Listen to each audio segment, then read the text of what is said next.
Radhe Radhe everyone, आप सभी का बहुत बहुत स्वागत है। दोस्तों, आज की इस वीडियो में हम जानेंगे कि किस प्रकार से आप घर पर दशा माता का पूजन कर सकते हैं, बहुत ही सरल विधि से।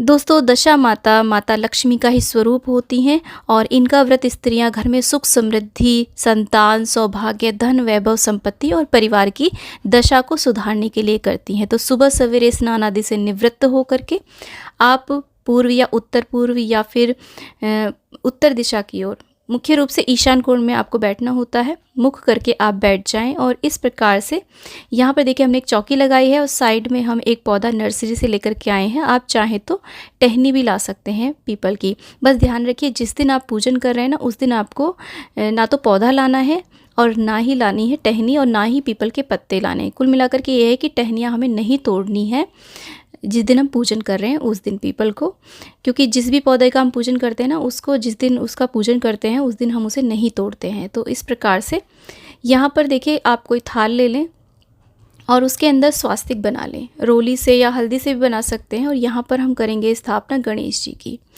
आप चाहें तो यहाँ पर गणेश जी की प्रतिमा भी रख सकते हैं, परंतु आज हम यहाँ पर सुपारी के ऊपर कलावा लपेट करके गणेश जी की स्थापना करेंगे। अगर आप गणेश जी की स्थापना नहीं भी करते हैं तो सिर्फ गणेश जी का आप ध्यान कर लें इस पूजन में। और उसके बाद में दशा माता की यदि कोई फोटो प्रतिमा है तो आप पूजन में उसे अवश्य रखें। नहीं है तो इस प्रकार से पीपल का कोई पत्ता लें और उसके ऊपर हल्दी से या चंदन से दशा माता का चित्र बना दें। इस प्रकार से देखिए एक गुड़िया जैसा बना दे, लगे कि हाँ ये देवी हैं। देखिए कितनी सुंदर लग रही है हमारी माँ।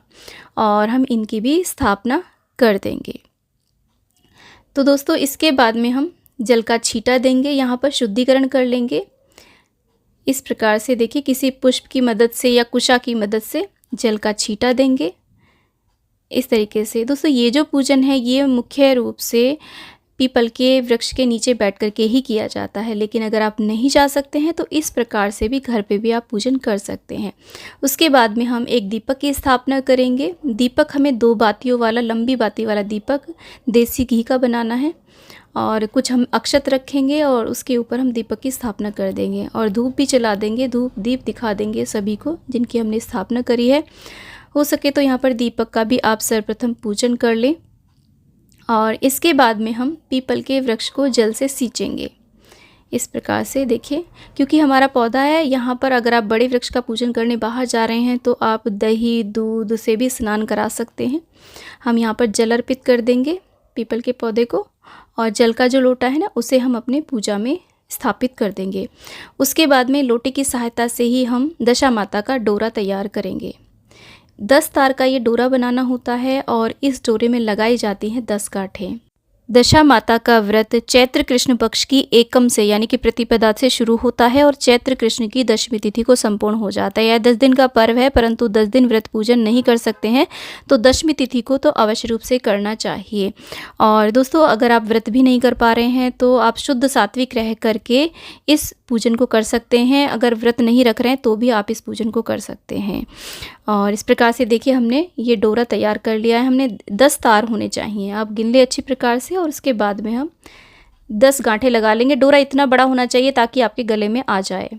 ये जो डोरा होता है इसे हमें 1 वर्ष तक पहनना चाहिए। यदि आप 1 वर्ष तक नहीं पहन पाते हैं तो कम से कम इसे 10 दिन तक पहनना चाहिए। ये 10 दिन भी नहीं पहन पाते हैं, वर्किंग है, बाहर आते जाते हैं, तो आप इसे कम से कम जब आप दशा माता का पूजन करें ना तो 1 दिन तो आप इसे अवश्य रूप से पहने। और जब आप 1 दिन हो जाए उसके बाद में इसे आप अपनी कंठी में या चैन में बांध करके रख सकते हैं, या फिर आप इसे किसी लाल कपड़े में या शुद्ध कपड़े में बांध करके पूजा स्थल पर या तिजोरी आदि में कहीं पर भी सुरक्षित रख दें।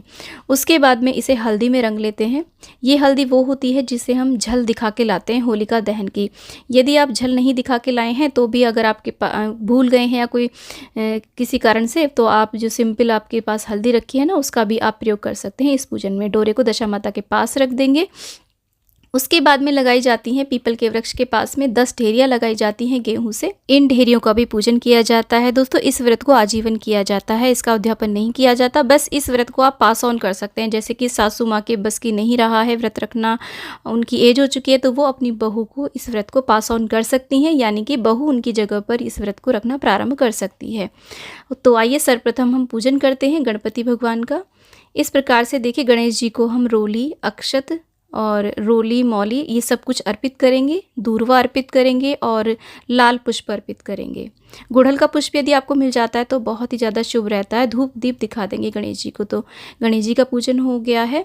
उसके बाद में हम दशा माँ का पूजन करेंगे, दशा माँ का ध्यान करेंगे और उनको भी हम रोली, चंदन, अक्षत जो भी हमने चीज़ें ली हैं तिलक करने की वो सब अर्पित करेंगे, अक्षत अर्पित करेंगे। इस प्रकार से देखिए दशा माता को भी हम लाल पुष्प अर्पित करेंगे क्योंकि लक्ष्मी माँ का स्वरूप होती हैं दशा माता, तो लाल पुष्प उन्हें भी प्रिय है, गुलाब का पुष्प। और उसके बाद में चुनरी अर्पित करेंगे। यहाँ पर आप प्रॉपर श्रृंगार की सामग्री भी भेंट कर सकते हैं और जो भी आपको फूल मिल जाते हैं ना वो भी आप अर्पित कर सकते हैं। और इसी के साथ में दोस्तों बनाए जाते हैं दशा माता के गहने। ये आटे से बनाए जाते हैं, इसका वीडियो भी चैनल पे है कैसे बनाए जाते हैं। इनको हम माँ को अर्पित करेंगे। यहाँ पर थोड़ा सा स्थान नहीं है तो मैं इन्हें साइड में किसी भी चीज़ के ऊपर रख दूँगी, ज़मीन में नहीं रखूँगी। इसके बाद में हम पीपल के वृक्ष का भी पूजन करेंगे। पीपल को हल्दी से, मेहंदी से, रोली से 10-10 टिक्कियाँ लगाई जाती हैं और यहाँ पर काजल की भी टिक्कियाँ लगाई जाती हैं। अक्षत अर्पित करेंगे, पीपल का पूजन करेंगे। सेम विधि से यदि आप बाहर पीपल के वृक्ष के नीचे पूजन करने जा रहे हैं तो सेम विधि से वहाँ पर भी आप ऐसे ही पूजन कर सकते हैं। इस व्रत में नमक नहीं खाया जाता है।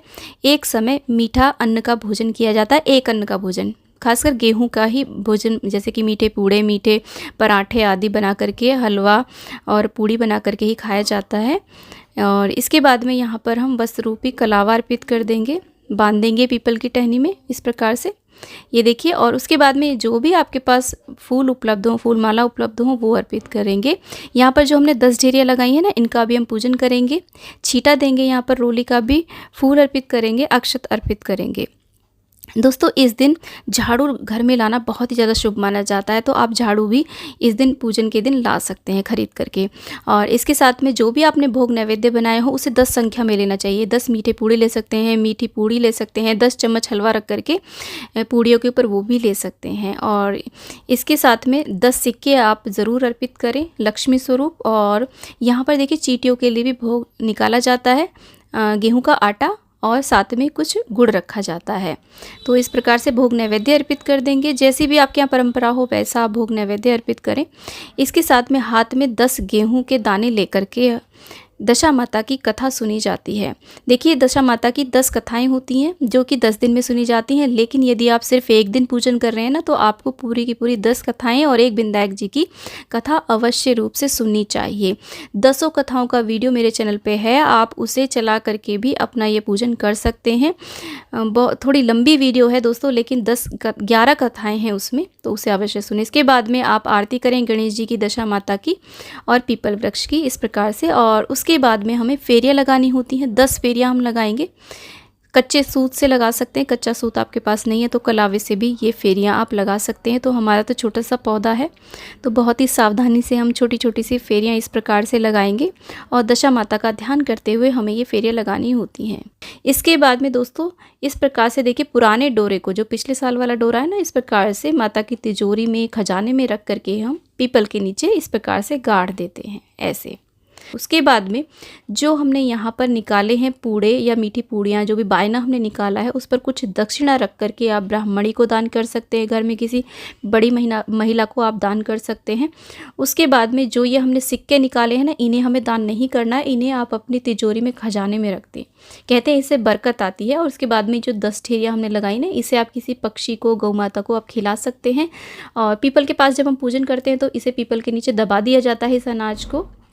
और पेड़ का मैंने बता ही दिया, आप किसी भी ग्राउंड में लगा दें इसको। इस प्रकार से गमले में ज़्यादा टाइम आप लगा के ना रखिए, कुछ दिन आप सेवा करना चाहें तो कर सकते हैं। और ये जो जल का लोटा है इसे आप जब आप कथा आदि संपूर्ण हो जाए तो सूर्य को या किसी भी गमले में आप इस पौधे को दे सकते हैं इस प्रकार से देखिए। और जो भी फूल पत्तियाँ आदि हैं उन्हें आप विसर्जित कर दें। और यहाँ पर देखिए जो दशा माता का डोरा है इसे आप धारण कर लें। तो इस प्रकार से हमारा ये पूजन संपूर्ण हो जाता है। अब इन गहनों का क्या करना है, इन गहनों को आप किसी पीपल के वृक्ष के नीचे रख के आ सकते हैं या भूमि आदि में इन्हें गाड़ सकते हैं। चींटियाँ आदि इन्हें खा लेंगी, आप नदी में भी विसर्जित कर सकते हैं। तो दोस्तों वीडियो अच्छी लगी तो लाइक शेयर, चैनल को जरूर सब्सक्राइब करें और कॉमेंट बॉक्स में दशा माता की जय अवश्य लिखें। दोस्तों जय दशा माता।